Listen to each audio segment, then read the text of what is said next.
Hello guys, good morning. कैसे हैं आप सब? आई होप आप सभी अच्छे होंगे। आज हम चैप्टर 2 का नेक्स्ट टॉपिक करने जा रहे हैं। इससे पहले हमने डिफरेंट डिजीज़ और उनके पैथोजन और ट्रांसमिशन के बारे में पढ़ा था, ठीक है। और किस तरीके से माइक्रो ऑर्गेनिज्म हमारे शत्रु की तरह काम करते हैं वो भी हमने देखा था। ओके, आज हम नेक्स्ट टॉपिक करेंगे, that is prevention of disease. मतलब कैसे आप रोगों को रोक सकते हैं। जो भी डिजीज़ आपकी बॉडी में एंटर करना चाहता है या करता है तो उसको किस तरीके से आप कंट्रोल कर सकते हैं। Various way that can help in preventing disease are given in the following table. तो ये टेबल दिया हुआ है, इसमें बताया है कि किस तरीके से अलग अलग मेथड के थ्रू आप जो है डिजीज़ को रोक सकते हैं। सबसे पहले तो मेथड ऑफ प्रिवेंशन बताया है, फिर है disease that can be prevented. तो मेथड ऑफ प्रिवेंशन मीन्स क्या, कौन सा मेथड आप यूज़ कर सकते हैं। First one vaccination. वैक्सीनेशन हमने पीछे पढ़ लिया है, जिसमें लाइव या फिर किल्ड या फिर वीकन माइक्रो ऑर्गेनिज्म को आपकी बॉडी में इनोकुलेट किया जाता है ना, वैक्सीनेशन बोलते हैं उसको। तो कौन से डिजीज़ के लिए वैक्सीनेशन होता है? Tuberculosis, polio, mumps and tetanus. इन डिजीज़ के लिए आप वैक्सीनेशन करवाते हैं। दूसरा है using mosquito net and mosquito repellents controlling the mosquito population. और मच्छरदानी का यूज़ करके, मॉस्किटो रेपेलेंट्स जो कॉइल वगैरह होते हैं उनका यूज़ करके, या फिर ओडोमॉस का यूज़ करके मॉस्किटो की पॉपुलेशन को कंट्रोल करते हैं। और इसके साथ साथ आपने पढ़ा भी होगा या सुना होगा कि मॉस्किटो जो है जो स्टेगनेट वाटर होता है, खड़ा हुआ पानी होता है, वहाँ पर अपने एग्स ले करते हैं। तो आप अपने आसपास जो है पानी को साफ रख करके भी मॉस्किटो की पॉपुलेशन को कम कर सकते हैं, ठीक है। तो कौन से डिजीज़ को इससे रोका जा सकता है? मलेरिया और डेंगू को। ओके, नेक्स्ट है proper disposable of waste and using the disinfected water. जो वेस्ट मटेरियल है आपके घर से निकलता है तो उसको प्रॉपरली जहाँ पर उसका होना चाहिए वो वहीं पर फेंकना है। And using the disinfected water, साफ पानी को यूज़ करना है, इससे कोलेरा को रोका जाता है, ठीक है। नेक्स्ट है maintaining the good personal hygiene. और अपनी बॉडी की साफ़ सफाई रख करके भी आप बहुत सारे डिजीज़ से बच सकते हैं, like ringworm and athlete foot. तो ये जो डिजीज़ होते हैं इनसे बचने के लिए आप अपनी पर्सनल हाइजीन को मेंटेन कर सकते हैं। तो पर्सनल हाइजीन कैसे? जैसे आप सोप है या फिर टावल है या फिर कॉम्ब है, उसको अपना सेपरेट यूज़ करके दूसरों का जो है सामान कोई भी यूज़ ना करे। इस तरीके से आप पर्सनल हाइजीन बना करके इन डिजीज़ से बच सकते हैं। ओके, नेक्स्ट वन है micro organism causing the disease in animals. तो बहुत सारे एनिमल्स में भी डिजीज़ कॉज होते हैं और माइक्रो ऑर्गेनिज्म उन डिजीज़ को कॉज करते हैं। तो हम इसके बारे में पढ़े कि कौन कौन से डिजीज़ है जो माइक्रो ऑर्गेनिज्म में के द्वारा जो है एनिमल्स में होते हैं। Microorganism can also disease in animals and you must have heard that the rabies, अभी पीछे पढ़ा हमने, a disease that affect the animal like dog and the foot and mouth disease that affect the cattle. Such disease may be affect the domestic animals. Pet and human being may also be infected if they come in contact with the infected animals. तो सबसे पहले तो बहुत सारे लोगों ने, आपने सुना भी होगा रेबीज़ के बारे में, जो डॉग में होता है ना, रेबीज़ जो वायरस है वो डॉग में होता है। तो अगर एक इन्फेक्टेड डॉग जो है दूसरे डॉग को काट लेता है तो उसको भी रेबीज़ हो जाता है। तो माइक्रो ऑर्गेनिज्म है वो रेबीज़ का जो वायरस है वो एक से दूसरे में ट्रांसफ़र होता है। और इसके साथ जो गाय वगैरह होती है, पशु होते हैं, उनमें फुट और माउथ का डिजीज़ होता है, ठीक है। उनके मुंह से या फिर पाँव में जो है स्वेलिंग आ जाती है। एंड बहुत सारे डोमेस्टिक एनिमल जो होते हैं, जो पालतू जानवर हैं, उनमें भी बहुत सारे डिजीज़ माइक्रो ऑर्गेनिज्म के थ्रू होते हैं। आपके जो पेट्स पाले होते हैं आपने, कुत्ते बिल्ली जो भी जानवर आपने पाले होते हैं, उनके थ्रू भी जो है एक अगर इन्फेक्टेड एनिमल है तो दूसरे एनिमल में वो फैल सकते हैं। तो वो जो डिजीज़ है वो भी माइक्रो ऑर्गेनिज्म से होते हैं। The following table tell us about the some disease cause by the microorganism in animals. तो ये जो टेबल दिया है इसमें डिफरेंट डिजीज़ दिए हैं और उनके माइक्रो ऑर्गेनिज्म के नेम दिए और साथ में इन्फेक्टेड एनिमल दिया है, ठीक है। सबसे पहले एंथ्रैक्स एक डिजीज़ है जो बैक्टीरिया से होता है और ये कैटल में होता है, जो पशु है ना आपके उनमें होता है। Foot and mouth disease viral disease है ये, और कैटल में होता है। एक बात याद रखनी है कि जो वायरल डिजीज़ होते हैं ना, वो जल्दी से एक ऑर्गेनिज्म से दूसरे ऑर्गेनिज्म में ट्रांसफ़र करते हैं, और किसी भी मेथड के थ्रू ट्रांसफ़र कर सकते हैं, वाटर से, एयर से, फूड से, ठीक है, कॉन्टैक्ट से, किसी भी कॉन्टैक्ट से वो ट्रांसफ़र हो सकते हैं। रेबीज़ है, ये भी वायरल है, डॉग और मंकी में होता है। और ट्यूबरक्लोसिस बैक्टीरियल है, कैटल और पोल्ट्री एनिमल्स में होता है। रिंग वॉर्म फंगल है, ये कैटल और पोल्ट्री में होता है। Aspergillosis that is fungal disease and poultry animals. Poultry animal मतलब आपकी जो जितने भी बत्तख है, मुर्गी है, जिनको आप पोल्ट्री फार्म में रेयर करते हैं, उनमें होता है ये। और कैनाइंस डिस्टेम्पर वायरल डिजीज़ है, और ये डॉग में होता है, ठीक है। तो ये सारे डिजीज़ जो है दिए हुए हैं जो इन एनिमल्स को इन्फेक्ट करते हैं और माइक्रो ऑर्गेनिज्म के थ्रू होते हैं। ओके, नेक्स्ट है micro organism causing the disease in plants. अब प्लांट्स में भी बहुत सारे डिजीज़ माइक्रो ऑर्गेनिज्म से होते हैं। You must have observed some plants with the wrinkled leaves or plant and tree having an abnormal branching pattern or having the abnormal fruits. These plants may have been be affected by a pathogen. Most plant diseases are caused by fungi, bacteria and viruses.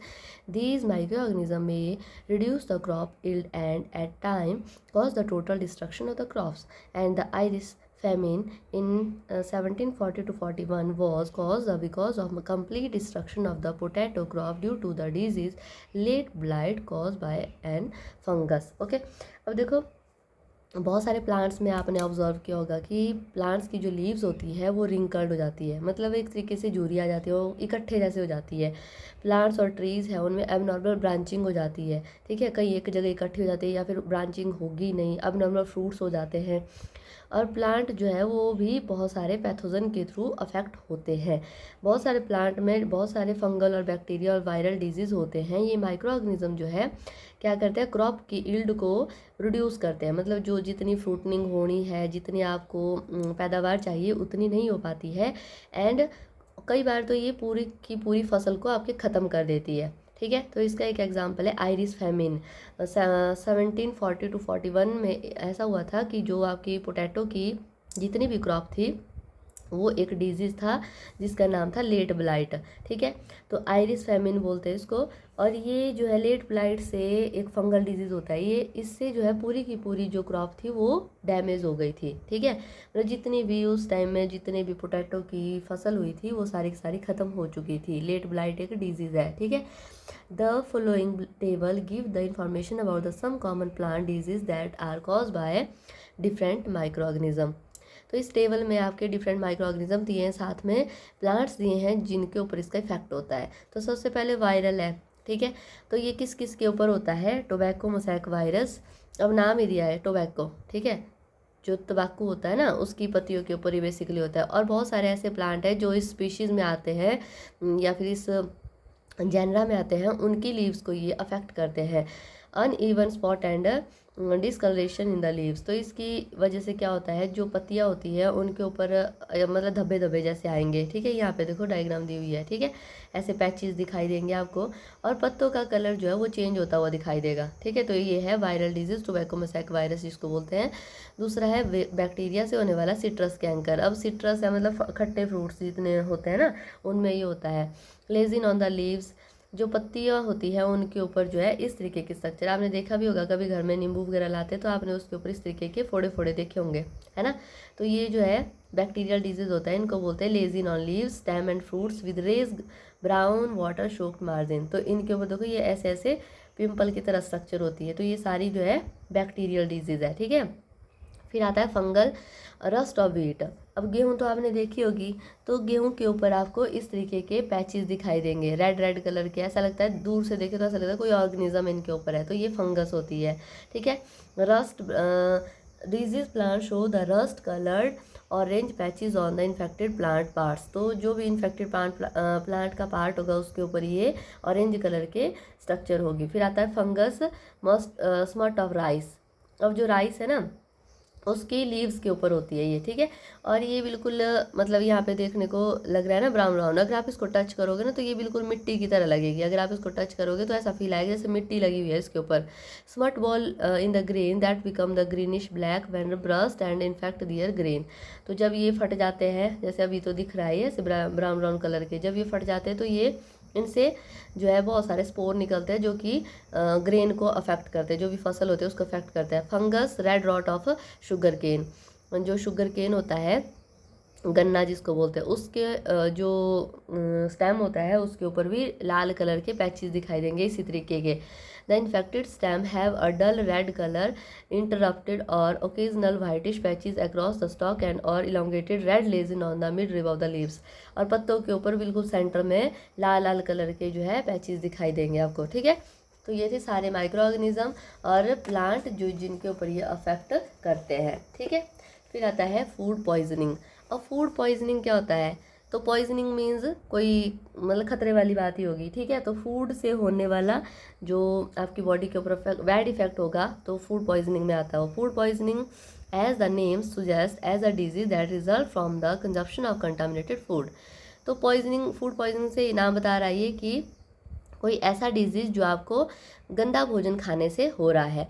Symptom of food poisoning are vomiting, nausea, severe pain in the abdominal region, diarrhoea and dehydration. It may also because the weakness, fatigue and damage to the nervous system. तो food poisoning से तो vomiting होगी, आपको उल्टियाँ होंगी, ठीक है, चक्कर जैसा आएगा और बहुत आपके पेट में दर्द रहेगा और लूज मोशन लगेगी, आपकी बॉडी के अंदर पानी की कमी हो जाएगी और इसके साथ साथ आपकी बॉडी में वीकनेस आएगी, थकान आपको महसूस होगी और इसके साथ साथ ये आपकी नर्वस सिस्टम को भी अफेक्ट करता है। मतलब आपको सोचने समझने की सेंस नहीं रहती कि क्या आप करेंगे, कैसे करेंगे, ठीक है। This symptom arises due to the presence of bacteria or other microbe in the food. They may also be due to the ingestion of the toxin contained in the food, including those produced by the bacteria.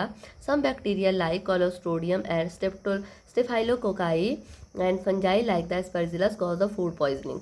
तो ये जो symptom है ना आपकी body में arise होते हैं, मतलब आपके फूड में बैक्टीरिया प्रेजेंट है या फिर दूसरा कोई ऑर्गेनिज्म प्रेजेंट है या फिर उन ऑर्गेनिज्म ने आपके फूड में टॉक्सिन प्रोड्यूस किया है, ठीक है, आपने उस फूड को खा लिया जो टॉक्सिक था, उसकी वजह से आपकी बॉडी में पॉइजनिंग हो गई।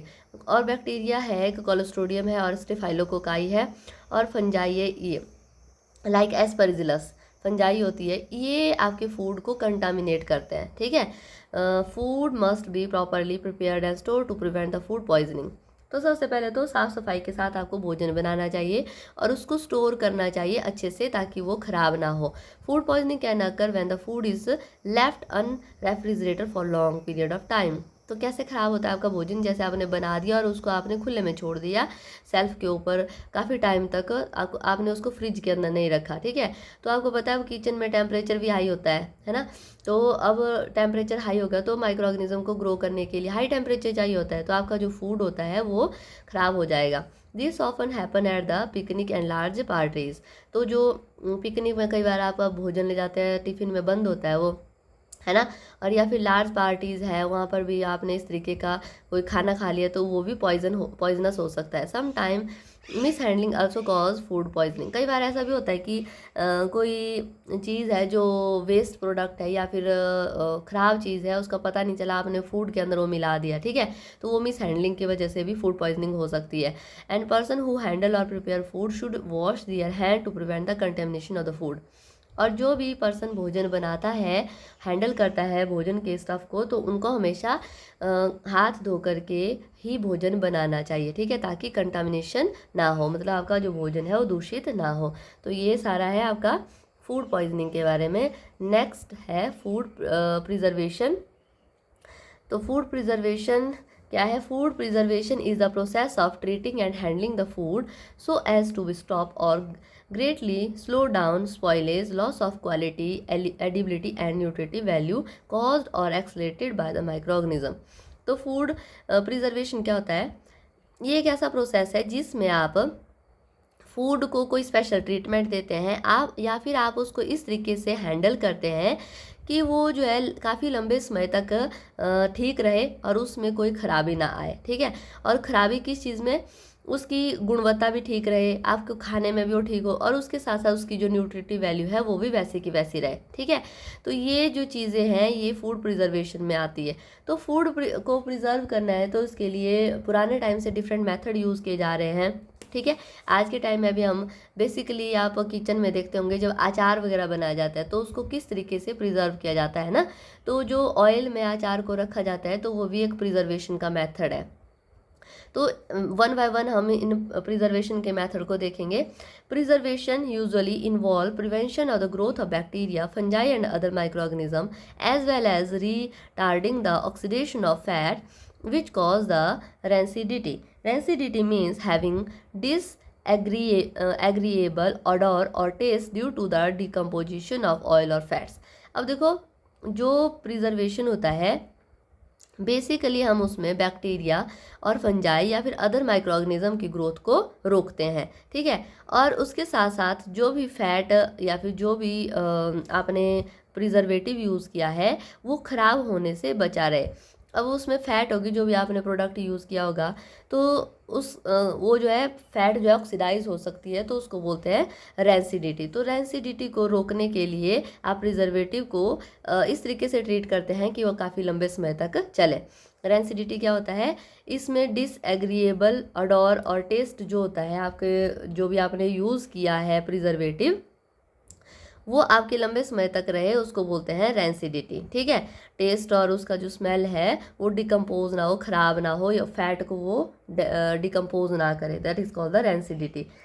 Some preservation method require the food to be sealed after treatment to prevent recontamination with microbes.